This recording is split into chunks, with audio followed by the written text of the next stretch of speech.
여러분 2주 만인가요? 잘 지내셨습니까? 명절 잘 보내셨나요, 여러분들? 여러분들의 많은 기도와 또 중보로 또 우리 몽골 선교 단기 선교팀은 선교를 잘 다녀왔습니다. 이것에 대한 더 깊은 나눔은 저희 곧 있을 보고 예배 때 더 다양한 모습으로 더 깊은 감동으로 함께 나누어 보았으면 좋겠습니다. 우리 하나님께서는 성경 속의 여러 가지 상황과 또 인물들을 통하여서 또 여러 가지 방법들을 통하여서 저희들에게 많은 깨우침을 주시는 분이시잖아요. 그래서 어떨 때는 말씀 가운데 임하셔서 저희에게 감동을 주시기도 하고, 또 어떨 때는 그 말씀 가운데 돌아오라고 외치시는 그분의 음성을 들을 수 있기도 합니다. 하나님은 당신의 뜻을 이루시기 위해서 여러 사람들을 택하셔서 사용하셨는데, 처음 하나님의 택함을 받은 사람들은 이스라엘 백성들이었습니다. 아브라함의 자손이었죠. 그들을 하나님의 백성으로 삼아 주셔서 하나님은 자신의 영광을 이루는 도구로 사용하십니다. 근데 우리가 오늘 함께 살펴본 성경이 어디죠? 골로새서입니다. 이게 골로새 지역의 성도들을 향해 보낸 편지인데, 사도 바울이 골로새 교인들에게 이렇게 말을 하거든요. 당신들도 하나님께서 택하신 사람들이다 라고 말입니다. 골로새 지역은 유대 지역이 아니었습니다. 그러니까 이방 지역, 이방인들이었어요. 그런데 그 이방인들을 향해서 사도 바울이 당신들도 하나님께서 선택하셨습니다 라고 말한 이유가 있습니다. 그 이유가 무엇일까요? 예수 그리스도를 통해서 그들도 정말 하나님의 자녀가 되었기 때문입니다. 하나님께서 우리를 선택하셨다는 것을 우리들이 깨닫게 된다면 우리의 삶의 목적은 분명히 큰 변화가 있을 거예요. 하나님의 택하심을 우리가 깨닫지 못했을 때는 내 자신이 모든 선택의 주체라고 생각을 합니다. 내가 하나님을 믿게 된 것도 내가 하나님 한번 믿어봐야 돼, 한번 믿어봐야지 하고 생각해서 결정한 결과이고, 우리가 교회에 나오게 된 것도 내가 교회를 가야지라고 생각해서 선택한 결과라고 이렇게 생각을 하거든요. 그런 사람들에게 하나님은 내가 원하는 것을 들어주셔야 하는 도구에 지나지 않습니다. 목표는 내가 정하고 하나님은 옆에서 이것을 도와주는, 이루어주는 플래너 같은 그런 분이 되어버리시죠. 그래서 오늘 말씀 속에서 사도 바울은 그것에 완전히 반하는 말을 하고 있습니다. 우리가 하나님을 선택한 것이 아니라 하나님께서 여러분들을 선택하셨다라고 말하고 있죠. 선택의 주체가 나에게 있지 않고 하나님께 있음을 고백하고 있습니다. 하나님께서 우리를 선택하셨다는 믿음을 가진 사람들에게는 소명의식이 있습니다. 하나님께서 나를 선택하신 이유에 집중하고 이 부르심대로 살아가는 것이 나를 택하셨다고 믿는 사람들의 모습, 신앙이죠. 그렇기 때문에 하나님의 택하심을 믿는 우리들은 내 뜻대로, 내 생각대로 살아가는 것이 아니라 하나님의 부르심의 뜻대로 살아갈 수 있기를 간절히 소망합니다. 사도 바울은 골로새 교회 사람들에게 예수 그리스도의 성품과 예수님의 삶의 옷을 입어야 한다라고 말을 하면서 긍휼과 자비, 겸손과 온유, 오래 참음의 옷을 입으라고 말을 합니다. 하나님의 선택을 받은 자로서 살기 위해선 예수 그리스도를 잘 입어야 할 뿐만이 아니라 또 잘 벗어야 하고 품어야 하고 더해야 하는 것을 우리가 꼭 기억했으면 좋겠습니다. 예수 그리스도의 삶을 덧입기 위해서 우리에게 꼭 필요한 것은 먼저 우리가 입고 있었던 옛 사람의 옷을 벗는 것입니다. 어제 제가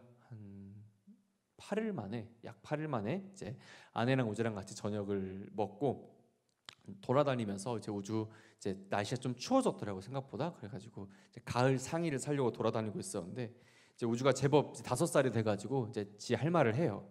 그래서 뭐 이게 싫으네, 뭐 저게 싫으네, 뭐 이게 좋네 하면서 막 말을 하면서 행동을 한단 말입니다. 근데 그 골랐던 옷이 너무 마음에 들었던 거예요. 그래가지고 막 자기가 입어보겠대요. 그러면서 옷을 받자마자 막 입어보려고 하는 거예요. 근데 입었던 옷을 벗고 입어야 예쁜데 그걸 막 그 위에 굳이 막 쓰려고 하니까 이제 엄마 아빠는 알잖아요. 아, 안 돼. 옷 상해. 옷 다쳐. 그러지 마. 그러니까 우주 다쳐가 아니라 옷 다쳐. 그렇게 돼버린 거예요. 그러면서 결국은 때를 조금 쓰긴 했는데 입고 있던 것을 벗고 이제 갈아입히고 새 옷을 입었죠. 여러분, 이렇게 새 옷을 가장 예쁘게 입는 방법은 지금 내가 입고 있는 것을 벗어야 됩니다. 이것은 정말 누가 설명해 주지 않아도 우리가 일반적으로 알고 있는 상식이잖아요. 그런데 이거를 성경 속으로 가지고 와서 적용을 해보면 예수님을 믿는 그리스도인들 가운데 과거의 옷을 전혀 벗지 않고 그 위에 억지로 예수 그리스도의 옷을 덧입으려고 하는 사람들이 있었습니다. 우리 주변에서 실제로 보기도 하거든요. 그래서 사도 바울은 골로새서 3장 9절 말씀에서 이렇게 말을 합니다. 너희가 서로 거짓말을 하지 말라. 옛사람과 그 행위를 벗어버리고. 옛사람과 그 행위를 벗으라고 합니다. 예수님을 알기 전에 우리의 모습들, 옛사람의 모습을 모두 던져버리는 것이죠. 그 행위를 벗으라고 하는 것입니다. 이 모습을 벗지 못하면 아무리 새 옷을 입으려고 하여도, 아무리 좋아 보이는 예수 그리스도의 성품과 옷을 입으려 하여도 그 자체가 거추장스럽고 불편하게 되어버린다는 것입니다. 8절 말씀을 보시면 벗어야 하는 이 모습에 대해서 설명을 하는데 우리 함께 화면을 보면서 같이 읽어보겠습니다. 시작. 이제는 너희가 이 모든 것을 벗어버리라. 곧 분함과 노여움과 악의와 비방과 너희 입에 부끄러운 말이라. 예수님을 알고 믿기 전에는 다른 사람에 대해서 분노하고 악의를 가지고 비방하는 모습이 우리에게도 있기도 합니다. 하지만 하나님의 택함을 받은 사람으로 살 땐 더 이상 옛사람의 모습을 갖고 있지 말라고 했어요. 분노에 사로잡혀서 사는 것이 아니라 온유함을 행할 수 있기를 하나님은 원하고 계십니다. 이제 예수님을 우리 마음속에 모신 이후에는 똑같은 상황과 어떤 사건 속에서도 우리는 더 이상 예전과 같지 않죠. 긍휼한 마음을 가지고 하나님께 나아가 주님의 말씀을 실천하기를 주님은 원하고 계십니다. 우리가 근데 때로는 예수님을 믿는다 하는데 여전히 우리의 옛 모습에 사로잡혀서 예수님을 덧입는 것을 약간은 두려워하는, 좀 부담스러워하는 그런 모습이 우리에게 있을 수가 있어요. 그럼에도 우리에게 날마다 옛사람의 모습을 벗기 위해서 우리가 노력하고 그리스도로 덧입기 위해서 힘쓰는 것이 하나님의 택함 받은 사람들의 모습인 줄로 믿습니다. 이 모습이 우리의 모습이 되어야 할 거예요. 그 다음으로 하나님의 선택을 받은 사람들의 모습은 바로 품는 것입니다. 저를 따라해 주시겠습니까? 품는 것. 사도 바울은 13절 말씀에서 골로새 교인들에게 누가 누구에게 불만이 있으면 이러면서 시작을 하거든요. 성도들 사이에서 불만이 있을 때 어떻게 하는 것이 좋을까라고 설명을 합니다.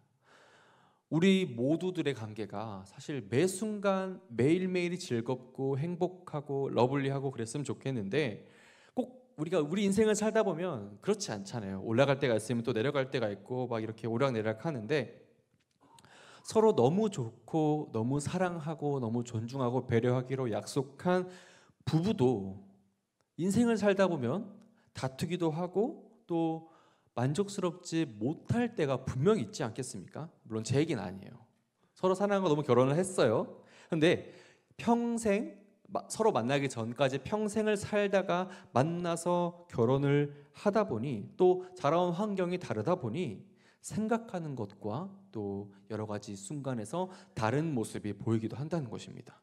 함께 살아가는 부부도 이런 모습이 있는데 다른 사람들과 관계 속에서 이런 어려움들, 불만이 생기는 것은 어쩌면 사실 당연한 일이지 않습니까? 우리 공동체 안에서도 마찬가지일 것 같습니다. 항상 행복하고 기쁨이 가득하기를 축복하고 또 응원하지만 그렇지 않고 불만과 또 여러 가지 생각들이 생기기도 하죠.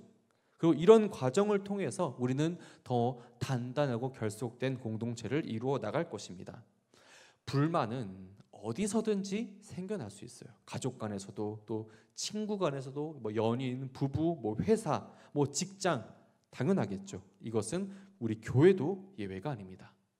사도 바울이 골로새 교인들에게도 너희들에게도 이런 일이 생길 수 있는데 이럴 때 불만이 생길 때 너네는 어떻게 해야 돼? 라고 설명하고 있는 거예요. 바울이 관심하고 있는 것은 불만의 종류가 아니었습니다. 니들이 뭐 때문에 이런 일이 생겼는지, 누가 이 문제를 일으켰는지가 아니었습니다. 불만에 대처하는 방법을 이야기합니다. 사람들 사이에는 되게 다양한 양상의 불안과 불만이 존재하잖아요. 그런데 상대방에게 불만이 생겼을 때 내가 만족스럽지 못한 것에 초점을 맞추고 이것에 스트레스를 받는 것은 옳지 않습니다.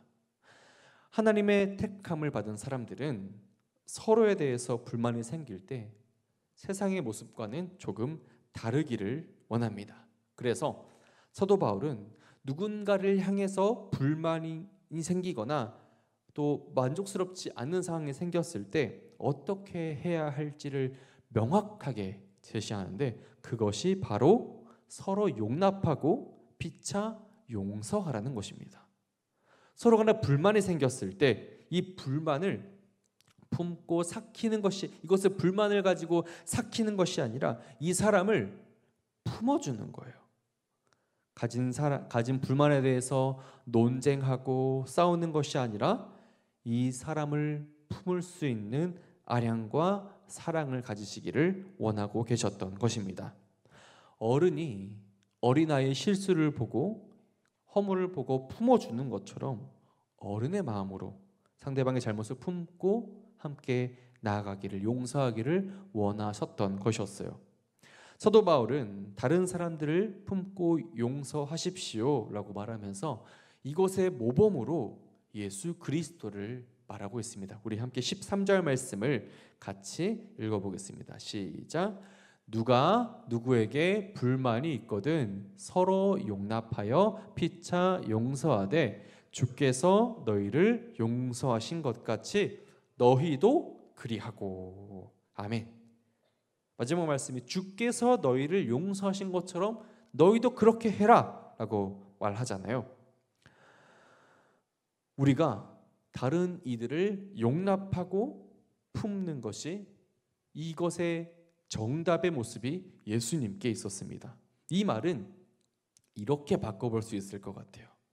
우리가 다른 사람들을 품고 용서할 때 우리는 예수 그리스도를 닮아가는구나 라고요. 마태복음 18장 말씀을 보시면 이제 베드로가 예수님께 나아가서 용서에 관한 질문을 하거든요. 주여, 형제가 내게 죄를 범하면 몇 번이나 용서하여 주리이까? 7번까지 하오리이까? 라고 물어봅니다. 7번.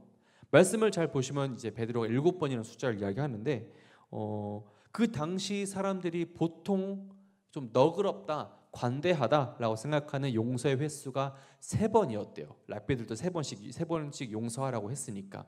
그러니까 베드로의 7번을 제시한 이 숫자는 그 나름대로 성장한 베드로의 믿음의 모습이었던 것 같습니다. 7번이라고 했으니까. 그런데 예수님은 어떻게 대답을 하시죠? 우리가 너무 그 답을 잘 아시지 않습니까? 7번뿐만이 아니라 7번씩 70번이라도 해줘라 라고 계속해서 말하잖아요.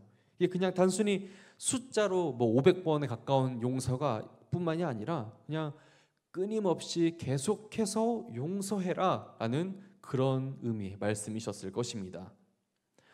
우리가 어떤 상황과 어떤 사람에 대해서 불만이 생긴다면 우리가 이 사람에 대해서 어떻게 해야 하지? 라고 고민과 걱정할 필요가 없다고 주님은 말씀을 하세요. 예수님께서 우리에게 제시하신 정답은 사랑과 용서셨습니다. 불만의 관계 속에 있는 상대방을 용서하는 것이란 이미 작정되어 있어야 합니다. 내가 얘를 봐줄까 말까, 용서할까 말까를 고민하는 것이 아니었다고 합니다.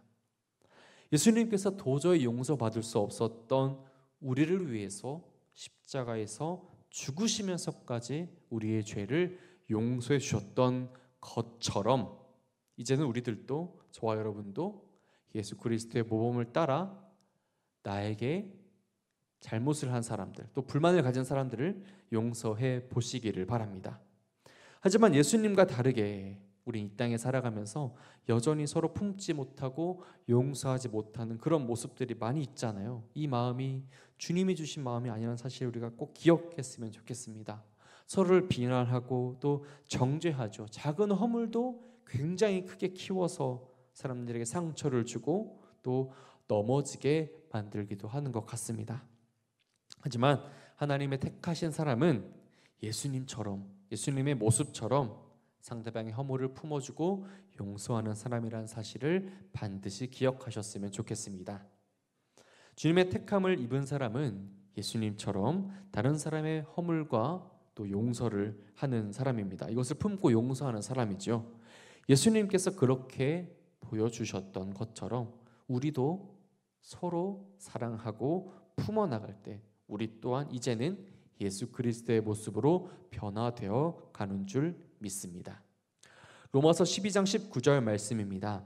내 사랑하는 자들아, 너희가 친히 원수를 갚지 말고 하나님의 진노하심에 맡기라.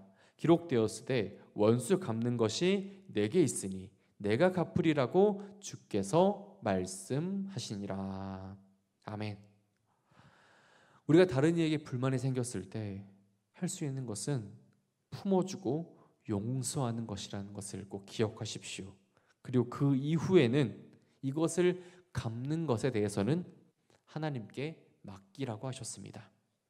서로에게 불만이 생겼을 때 내가 재판관이 되어서 판단하고 행하다가 오히려 관계가 어려워지기도 하지 않습니까? 옳고 그름의 판단을 하나님께 맡겨보시길 바랍니다. 그것을 이끌어 가시는 것도 하나님의 몫이심을 꼭 기억하십시오. 마지막으로 하나님의 택함을 받은 사람들은 이 모든 일에 사랑을 더하는 것입니다. 저를 따라하겠습니다. 사랑을 더하는 것. 예수님을 믿으면서 우리가 지켜야 할 정말 많은 신앙의 덕목들이 있잖아요. 사도 바울이 말한 것처럼 긍휼과 자비, 겸손과 온유, 오래 참음, 용서, 용납 이런 덕목들이 우리가 기억하시지 않습니까? 근데 이런 것들을 우리가 의무적으로 억지로 하려고 하면 이것은 율법이 되어버리고 말 것입니다. 마음속에서 우러러 나오지 않는 위선의 행위가 되어버리고 말 거예요. 그 안에 행함의 기쁨이 없어질 것입니다. 근데 이 모든 것 위에 무엇을 더해요? 사랑을 더하면 달라진다 하셨습니다.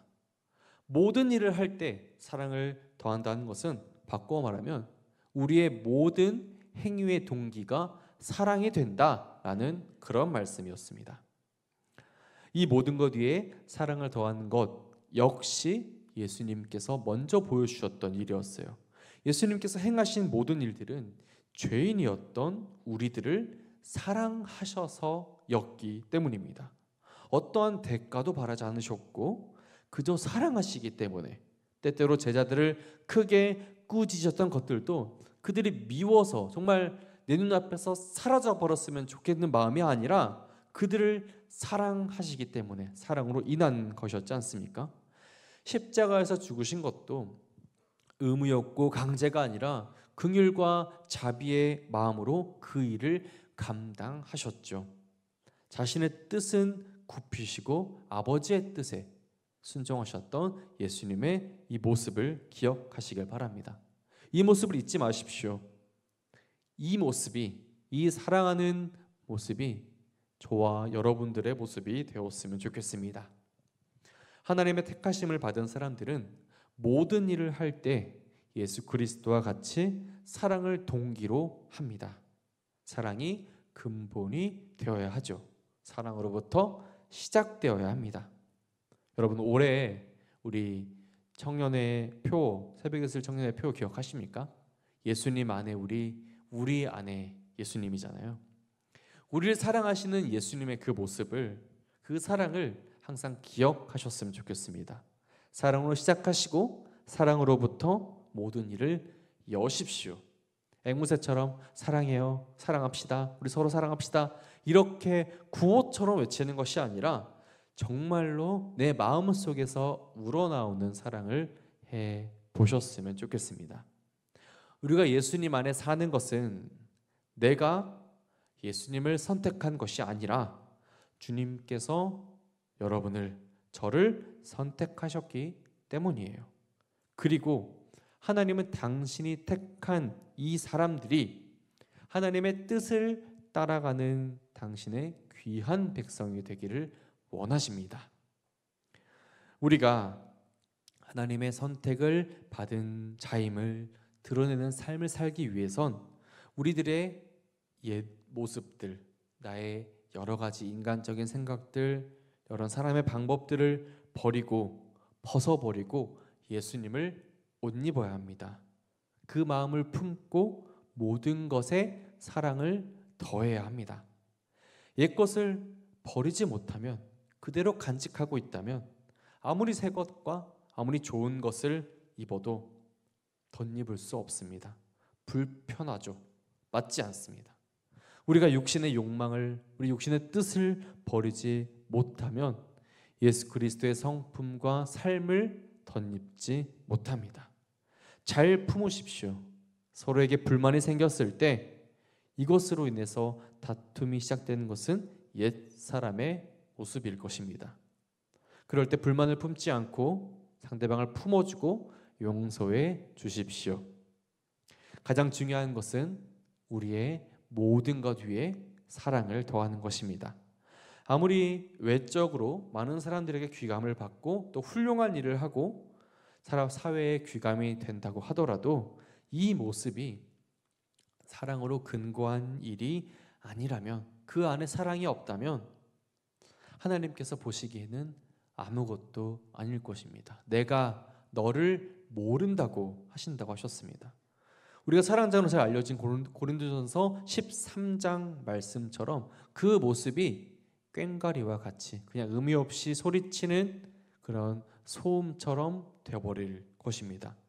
그렇기 때문에 우리는 반드시 무슨 일을 하든지 무슨 말을 하든지 예수님과 같이 사랑을 가지고 근본이 사랑이 될 수 있도록 늘 힘쓰시기를 바랍니다. 간절히 원하기는 우리 모두가 하나님의 택함을 받은 사람으로서 예수님께서 우리에게 원하시는 대로 잘 입고 잘 품고 또 잘 더하는, 사랑을 더하는 예수 그리스도의 모습을 온전히 드러내는 우리 사랑하는 새벽을 쓸 청년들이 되시기를 우리 주님의 이름으로 간절히 축원합니다.